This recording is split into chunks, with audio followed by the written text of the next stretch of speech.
Now, I've seen a lot of interviews of yours that you've given, and I have a question here that has not been asked anywhere that I think Oh no, I'm could, afraid. I think this could be really insightful for a lot of people. There's two different things, right? You can be a poet, and then you can be a lyricist, and there is a giant divide between those two things, in my opinion.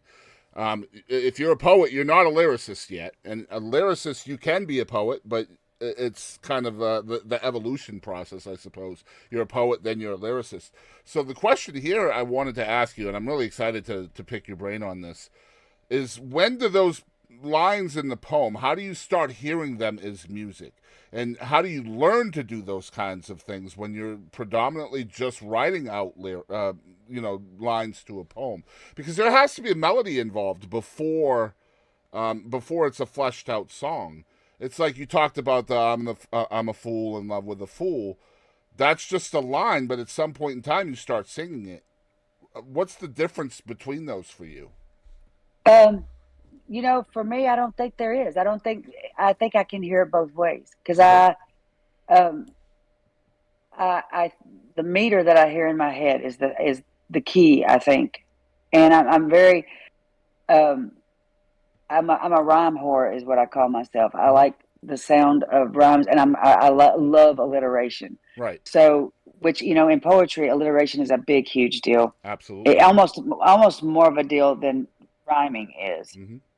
Where I would say that might be the division, that in a song the rhyme is necessary, where in a poem it's not always necessary. Mm-hmm. Um, so I, um, I actually hear that meter in my brain when I'm thinking, and sometimes I can just write out. Like my son also writes like that. He but his timing is just a little different than mine. So sometimes if I'm reading something of his, I have to go back and I'll be like, I see where he's going right here, and I'll catch him on rhyming in a weird place, and I'm like, man, that's a very interesting place to go. Yeah. But I've noticed I write, I'm predominantly a country writer, but I write with a lot of young kids, and these days a lot of them are pop, and I get the opportunity to use my poet side a lot more when I'm writing in pop genre, because you get they go off on tangents, Mm-hmm. with their rhyme scheme. So it helps a lot. But I really believe in my brain, they're married pretty closely together. I find that interesting because I've always been a decent poet, but like it's the difference between reading the line and singing the line, and I've never been able to make that step personally. And I imagine that's what keeps most poets from being songwriters, just Right. not being able to hear that meter that you're describing. You know, Yeah, so it's like, well, there was a poem when I was a kid in one of the childcraft books. Remember those childcraft hmm books that used to have, um, and it was a purple cow, and the poem was, "I've never seen a purple cow. I never hope to see one, but I can tell you anyhow, I'd rather see than be one." And I mean, I can immediately in my head hear it going, "I never saw a purple cow, never hope to see one. yeah. But I could tell you anyhow, I'd rather see than be one." See, that's You know, incredible I could stuff. just hear Yeah, it. yeah, that's awesome. Like it's the old adage that that she can sing the telephone book. Oh yeah, I Yeah, can't.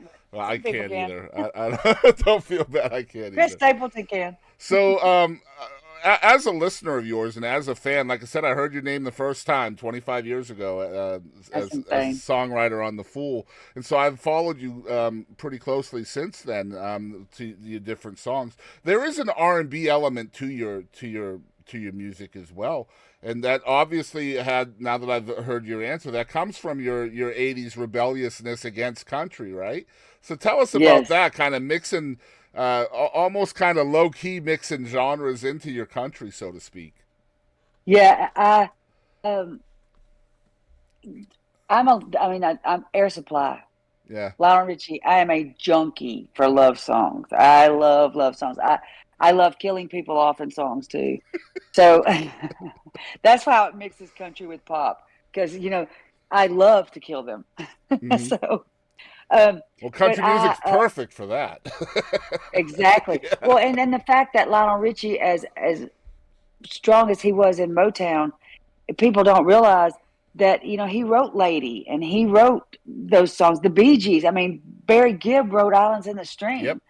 And so they were crossing over already back then. I just didn't know it. Hmm. I didn't know that they were writing the songs that I was listening to on the radio, with, on the countryside. But now I also loved country dancing. So I wasn't completely rebellious against the 80s country because I was sneaking into bars and dancing. But music wise, I was listening to Two Live Crew.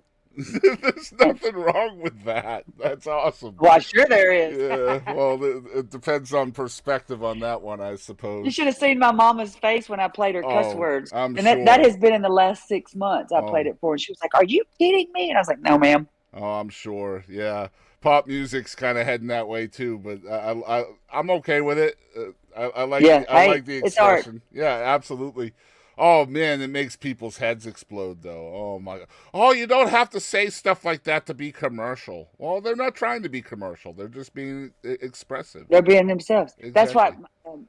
my kids, or my daughter is a huge Harry Styles One Direction fan. One of the best concerts I've ever seen was Harry Styles at the Ryman. And then my son, last night they were at Billie Eilish here in town. Mm. And I'm very thankful that they love music so much because they introduced me to just, people like that. And I mean, Billie Eilish, when my son sent her to me, she was brand new. Mm-hmm. She had one song that was doing, good, the Ocean Eyes song. And then, but he was playing me things before they ever hit the radio. And I was like, golly, I love this kid. Well, shoot, And which is, I've been on Chapel Roan for over a year. So like oh, wow. seeing her explode right now, I'm loving that. Now I'm a white I bet. cisgendered straight male, and I love me some Chapel Roan. No, don't throw Man, no hate my way. absolutely. She's amazing, and I Yeah, my just daughter was just playing one of her songs in the car. I think it's her newest single. well, she's kind. Well, they just released kind of a country vibey song through her Saturday Night Live appearance last week. Yeah, that might be It's it. called The Giver. Yes. And it's very sexual. It's very sexual, but it's got the country vibes to it. I love the fact that she's just unabashedly herself and doesn't give a Yeah, crap that's exactly right. who likes it or not. And honestly, that's no different than what you and I grew up with in the '70s with Waylon and Willie, kind of rebelling against the way things were as well, the culture almost back then. Um, Yeah. other than your dad, who were some of your influences within country, especially songwriting? I want to hear like from the songwriting side of things.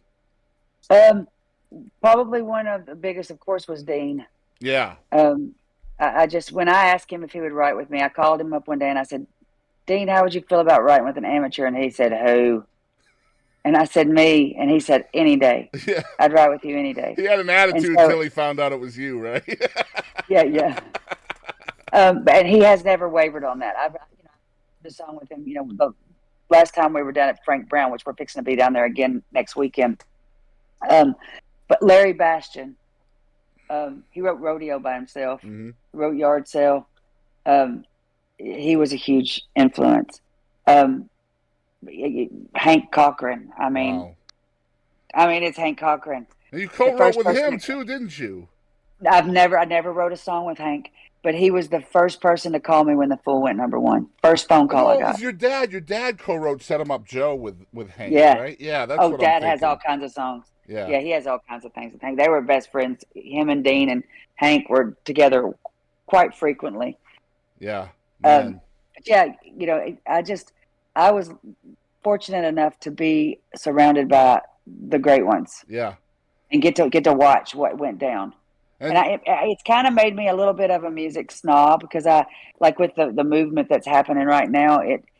It makes it hard to swallow sometimes. The hard part for me is a lot of these people are my friends, and I'm like I'm happy for anybody's success. yeah. They're not always my cup of tea, but hey, nothing ever is.